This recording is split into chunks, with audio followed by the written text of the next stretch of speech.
Welcome to Strip Coverlet, where we're normally busy wrangling the bigger picture out of literature or something like that. Now, we are here for chapter 16 of Fairy Tale by Stephen King.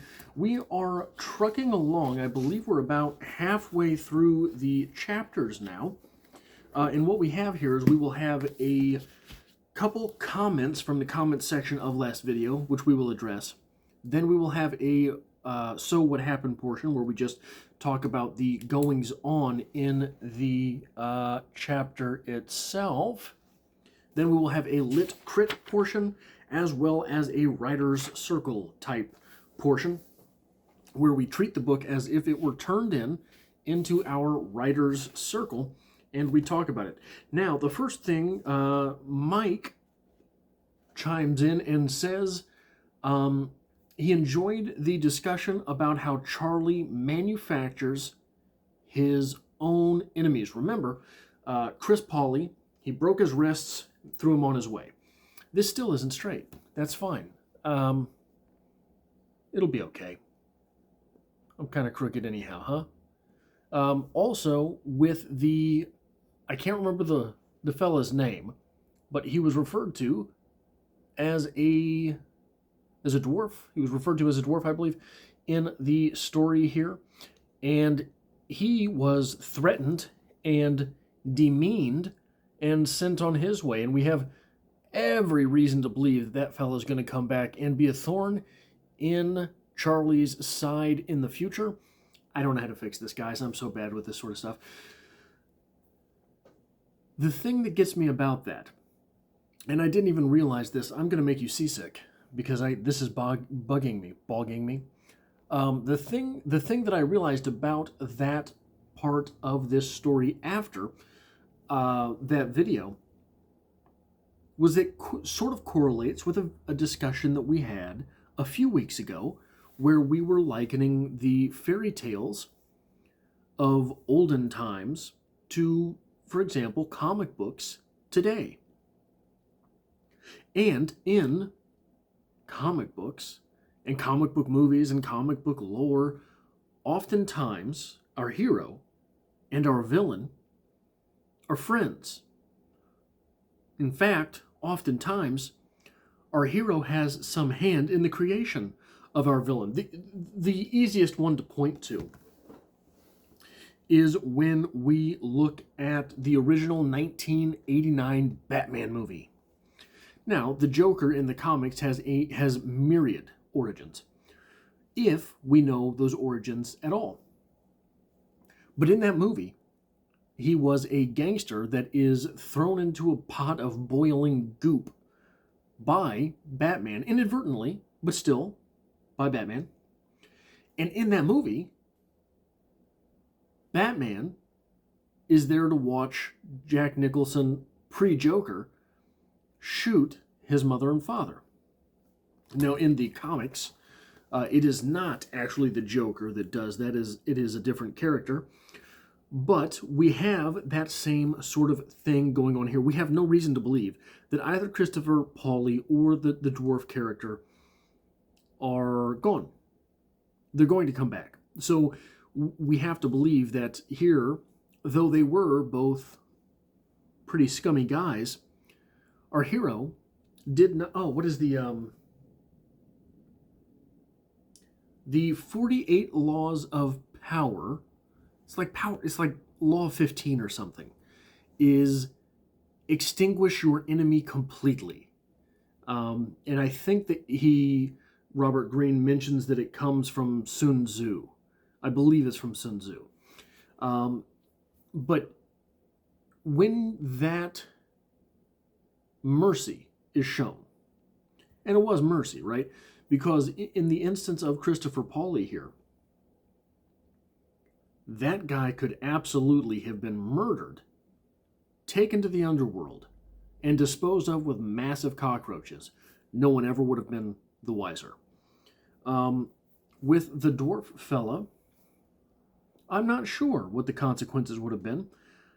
I am not sure if we are meant to know what the consequences would have been.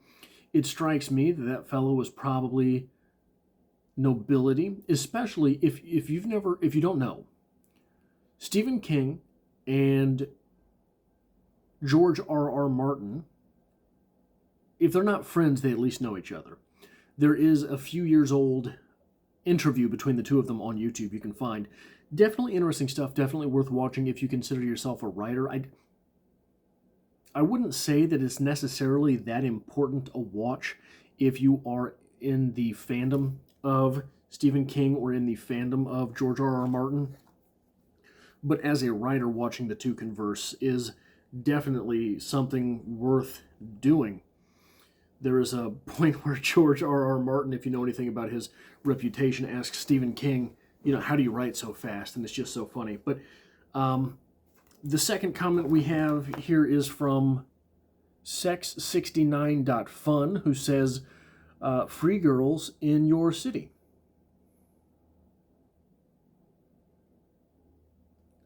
Well, I guess we'll check that out later. So, what happened in this chapter 16 of Fairy Tale by Stephen King? On their way to the city, a boy tells Charlie he's going into the haunted city. Sort of reminds me of Planes, Trains, and Automobiles. You're going the wrong way. How do they know what way we're going, right? Tells him he's going into the haunted city, which sounds less than promising.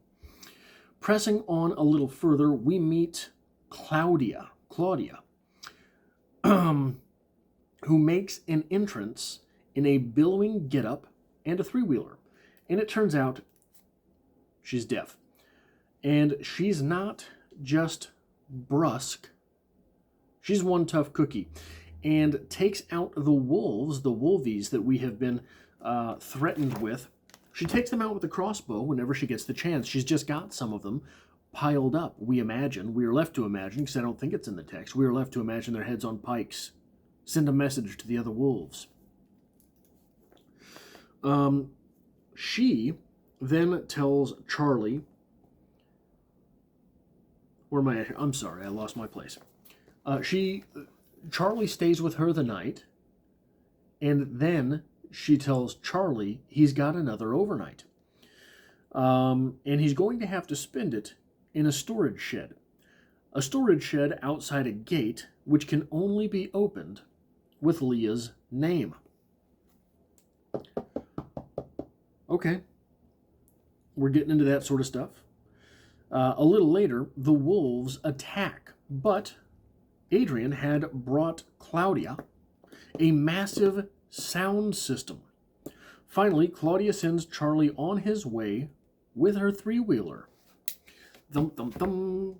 So this is a little bit interesting because it sort of is like a video game, right? Each stop to which you successfully get, you're upgrading your armor, you're upgrading your wheels, right? So we have all of these little tropes of different types of storytelling. Now, this type of storytelling is fairly near, and I think this is a type of storytelling which is especially endearing to men. And I don't say that for a sexist reason. I think it's especially endearing to men because we have so many of these types of stories in our lives. This is, for better or worse, this is the sort of ultimate whittling down of what you're supposed to do in manhood. You're supposed to move out. Here, Charlie's found his own world. You're supposed to find a stop along the... Now, I'm not going to get it. You're supposed to find women along the way. I'm not going to get into that, but it's kind of curious. We are here spending our night with our third woman, and then we have to go be alone and whisper our second woman's name, right? That will open the gate to a city, a whole new world. Sort of weird there, but what you're supposed to do is pick things up along the way and graduate to a nicer car, graduate to a better apartment, and then a house, right? All of these things. If you if you are a pop culture fan, I don't think right now this is exemplified anywhere better than in The Mandalorian. All of the stuff that the Mandalorian's first mission, he goes out, and for it, he gets paid a whole lot of, are they credits? Or is he just given the Beskar? I can't remember. But then he's got the shiny new armor. And then he picks up a new weapon or two along the way. And then all of a sudden in season 2, he's got this flashy new car, right? So it is interesting to see the storytelling in that fashion. And along those lines, on page 278,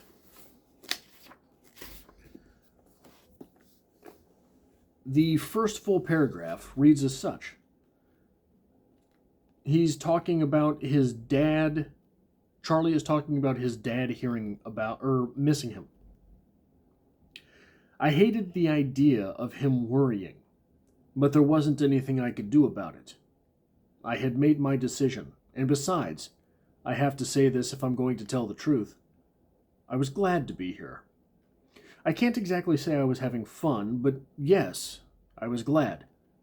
I wanted answers to 1,000 questions. I wanted to see what was over every next rise and turn. I wanted to see what the boy had called the haunted city. Of course, I was scared. Of Hannah, of the night soldiers, of something or someone called Flight Killer. Most of all, of Gog Magog. But I was also exhilarated. And there was Radar. If I could give her a second chance, I meant to do it. This is the story of setting out and starting your own life. I hate the idea of my parents worrying as I move out, but I made my decision and I'm leaving. And if I'm going to tell the truth, I'm glad to be on my own. I'm glad to be in this crappy little apartment that I have, my first apartment. I'm glad to be there. And there's 1,000 things that I don't know. 1,000 questions I can't answer. But I'm going to learn. And I'm scared. I'm scared I'll lose my job. My boss kind of sucks. The school I'm going to has threatened to kick me out for, I don't know, whatever colleges kick people out for anymore. It seems everything. But this is the story. Penultimately, where did that come from? This is the story of moving out, starting your life. This is Charlie on his own. That's what's going on here. I've made the argument several times now that what we're doing is we are looking at this as a metaphor for Stephen King passing on writing to his son. But that right there, there's almost no metaphor there. I mean, that's almost allegory, just a one-for-one translation. On 288,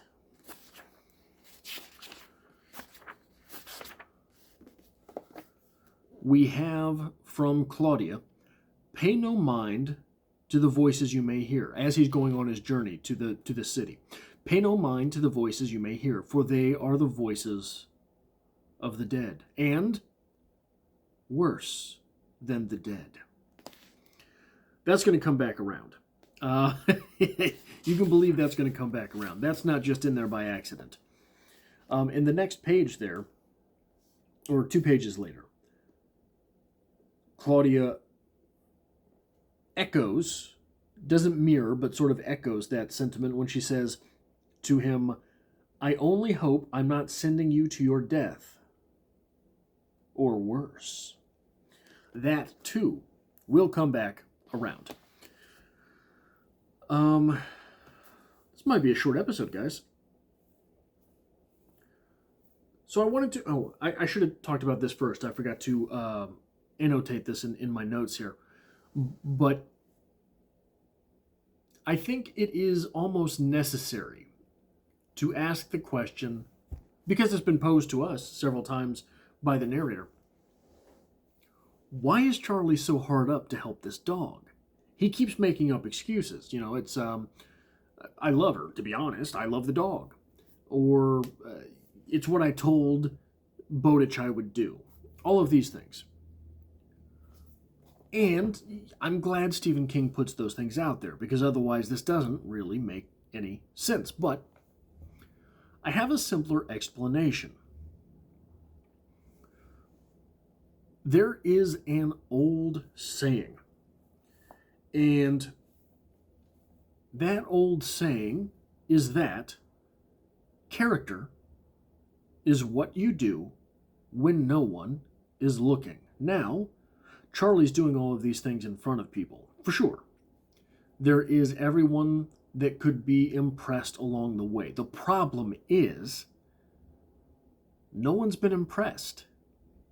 No one has been impressed with what Charlie is doing for this old dog. No one has been impressed with what Charlie is doing for Bowditch.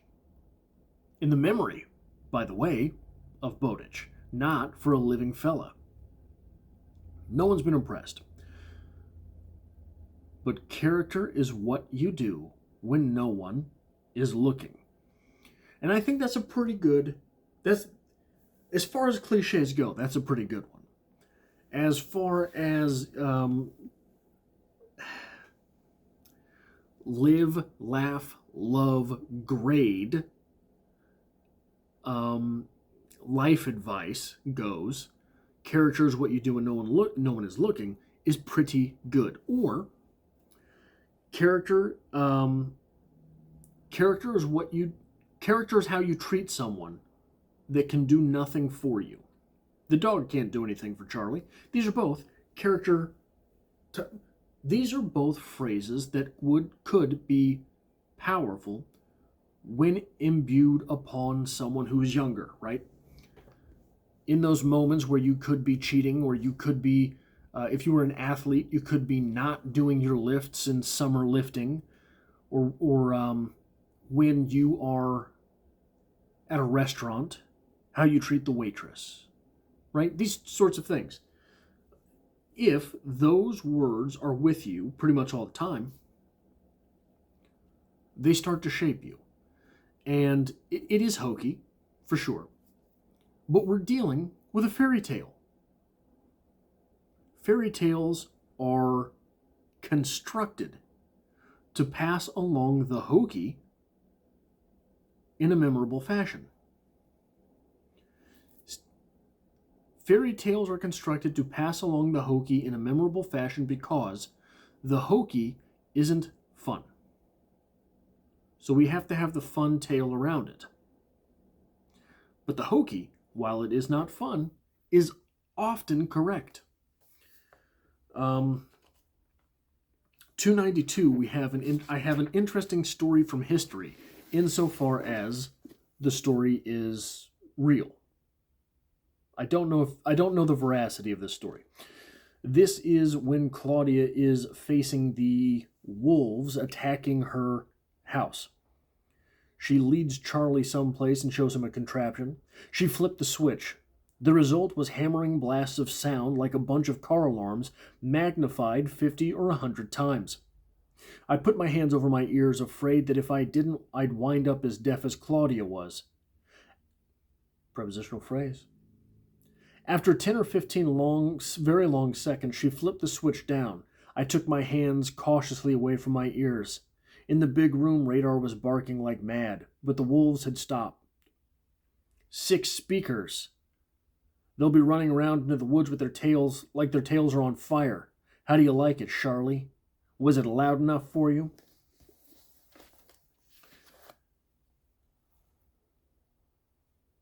Maybe this isn't true. I think it is. The first Gulf War. The United States and Iraq. It's a pretty swift thing. They came, they did a bunch of stuff. Saddam Hussein. So they came in, made a big show of things. Saddam Hussein set oil fields on fire. And I can't remember what else happened. There was an Iraqi fort that they didn't want to bombard, maybe? I don't know the exact details of this. But what they did was they said, okay, you don't want to come out, that's fine. And they wheeled giant speakers close to the base and played Metallica non-stop for 24 hours or however long it took for that base to surrender. They just blasted Metallica. And eventually the Iraqi soldiers were like, no, that's fine. I'm going to come out, shoot me. I don't care. This has to stop. I can't listen to more Metallica. There's a couple albums, that I couldn't do that for. But really, I could get through some Metallica. Put some Bob Dylan on. I surrender. I'm done now. Moving on to 294. Oh, yeah. So I took this note a couple days ago. I couldn't remember exactly what I was saying. So we have here Claudia explaining something to Charlie. Explaining her three-wheeler to Charlie. She tells him to take it. He says he can't. She says, hey, Aid brought these tires too. Rubber. I'd never heard of it. I'd heard of it, but never seen it. Magic from your world, Charlie. And quiet magic. Something weird is going on here. Something weird is going on here. If you remember, when we were with our... Oh, yeah. It hasn't just been women that Charlie has stayed with. He stayed with the fella the one night. I can't... I'm not going to remember his name right now. But anyway... it's on this page, though, I think, because he's talking about him. Why can't I remember this guy's name? He's staying with the guy. The guy is blind. Charlie points to the picture that he's being shown and says, is this the girl you're talking about? The guy's blind. He can't see who you're pointing to. Now, we're with the deaf lady. And the deaf lady says, hey, I like this rubber stuff because it's quiet.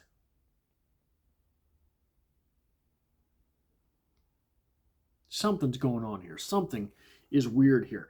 Moving on to the writer's notes. 275, way back at the beginning here.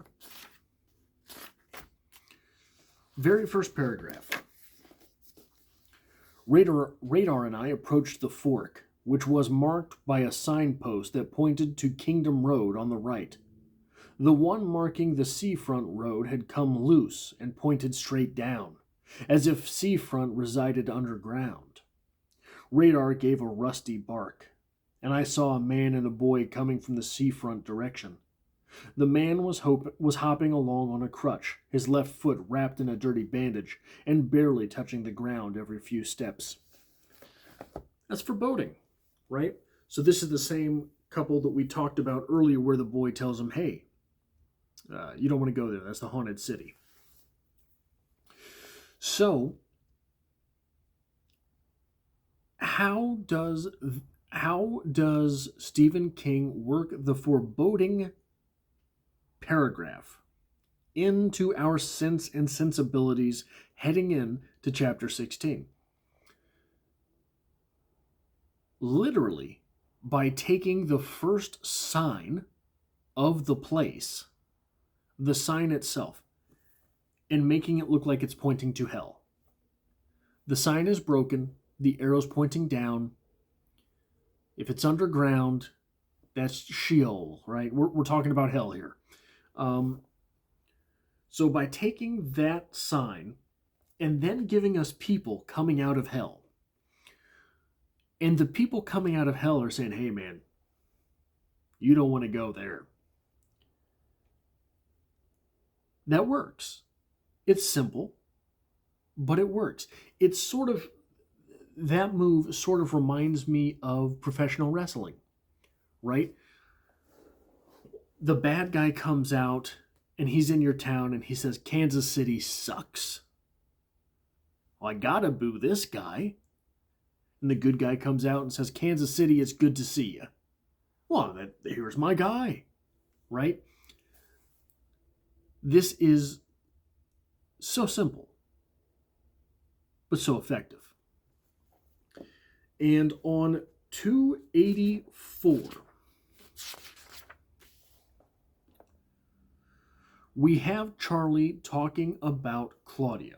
And he says, Claudia reminded me not of a royal relative, but of a frontier woman, rough and ready. Rough and ready is a cliche. It's a short one.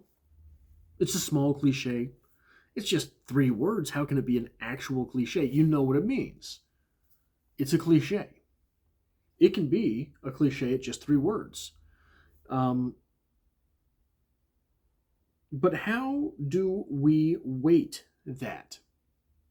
Because just as effective as more egregious cliches, rough and ready being a cliche, and I still contend it is a cliche, we know what King is going for, and we know it immediately. And it's super effective. And if you're not super stodgy like me, looking at those 3 words, you could accept that and not even recognize it as cliche for cliche's sake. I don't have it.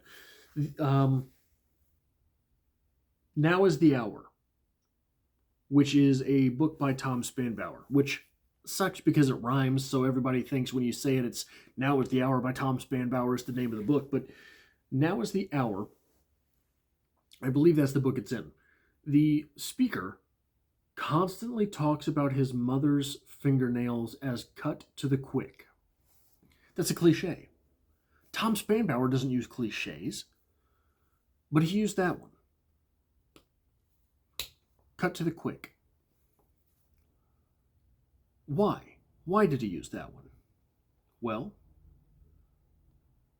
because it's very effective. And because the cliche in that sense is not telling us more about the speaker. The cliche in that sense is telling us, even though it's a first-person narrator, more about the mother. If the speaker in that story, who is so not cliche, the only thing that he can think to explain his mother is a cliche about being prim and proper, but also a little masculine, especially for the way the book is presented, that tells us something about the mother. But where's that line? Here, I would argue, Stephen King doesn't have to give us rough and ready. Stephen King gives us, I'm going to read it again. Claudia reminded me not of a royal relative, but of a frontier woman, rough and ready. He doesn't have to give us rough and ready because it's redundant. He tells us frontier woman. Now, what does the frontier mean to Stephen King's larger audience? His larger audience is American. But he's read the world over. I can't tell you what frontier means in other cultures. I think that probably frontier is pretty often associated with roughing it, rough and ready, with that hard and tested lifestyle. But is it everywhere? And isn't that an interesting conundrum for someone like Stephen King to have to be aware of?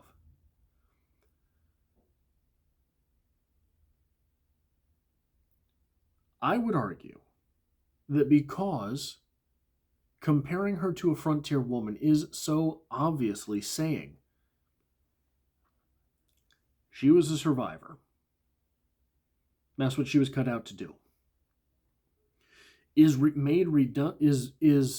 proving redundant the rough and ready.